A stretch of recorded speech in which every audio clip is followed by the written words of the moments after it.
Despite the social-economical collapse and novel corona pandemic, the Lebanese government is looking forward to extend the mining process at the unpermitted cement quarries, and especially those quarries that are part of national cement corporations and Holcim in Al-Khora Kaza.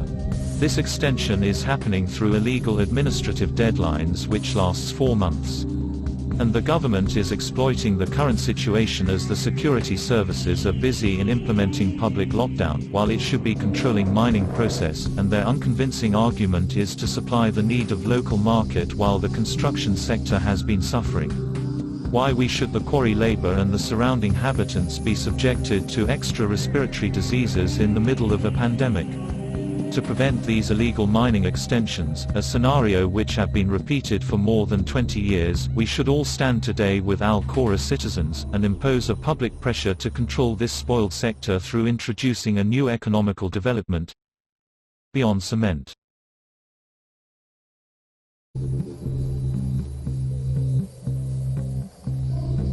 Since more than 80 years, the cement quarries have been damaging ecosystems in the area, causing a huge deterioration in the vernacular agricultural sector and forcing local citizens to migrate.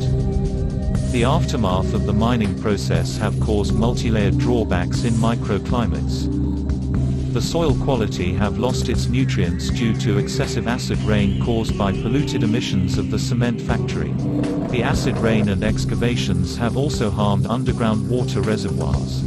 Moreover, extensive excavations had caused shallow water levels to rise, creating alienated swamps which has affected olive trees and agricultural production and causing various tree disease. This desiccation process is the result of the demand on cement as a major construction material, neglecting other vernacular building techniques.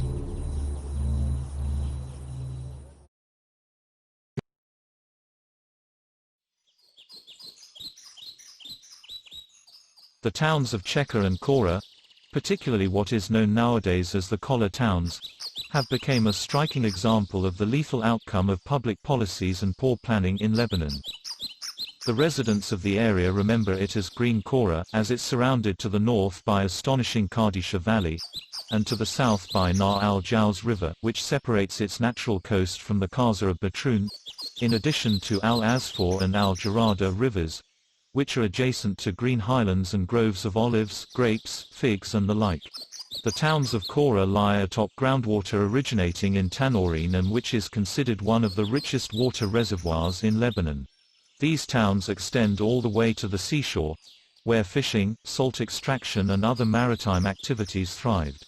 These environmental features led to the development of site-specific economic activities, or its circular economy, long before Al-Khora's coast and hinterlands were transformed into an industrial zone haphazardly and erratically littered with factories, building industries, quarries and sub-quarries.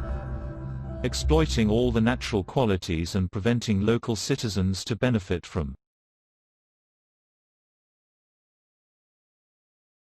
The urgency for the quarry's rehabilitation carries various and multidisciplinary solutions, from macro scales to micro scales and then nurturing microclimates in the area. Taking as a starting point the principles of sustainable development as defined in the United Nations Global Goals.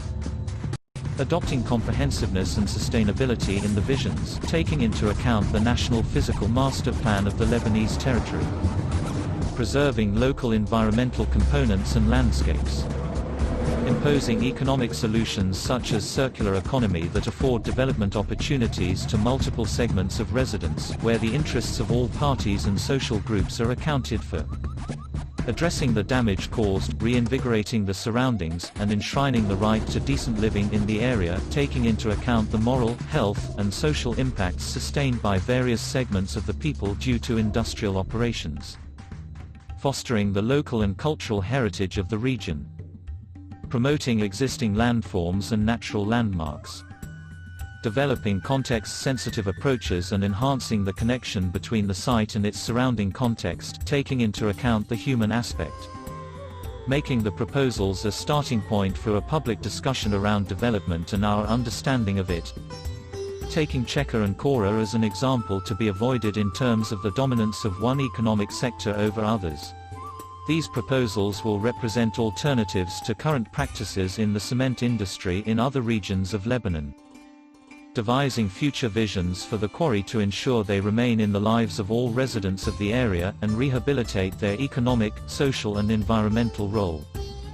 Finding sustainable and multidisciplinary solutions to mitigate the environmental, health and economic damages resulting from the cement sector. Supporting the efforts of the local community and the existing movement. Involving professionals in a national issue that has implications beyond the local level by inviting them to take part in the restoration with the aim of reinforcing a sense of involvement in public issues. Sensitizing officials and governmental authorities to the potentials of alternative development and promoting comprehensive solutions which put the environment, social justice and equitable development at the forefront of public policies. Therefore, adopting and imposing gradually a circular master plan based on building materials industry in order to transform the building technology mindsets, via transforming the cement quarry into timber production arena. As a result, rejuvenating the region and attracting investors to invest in a forestation project will not only have a huge return on the financial investment but on the nature qualities, and the community's well-being. Hence, how could these recommendations be implemented? And what are the steps to be taken in order to achieve our goal?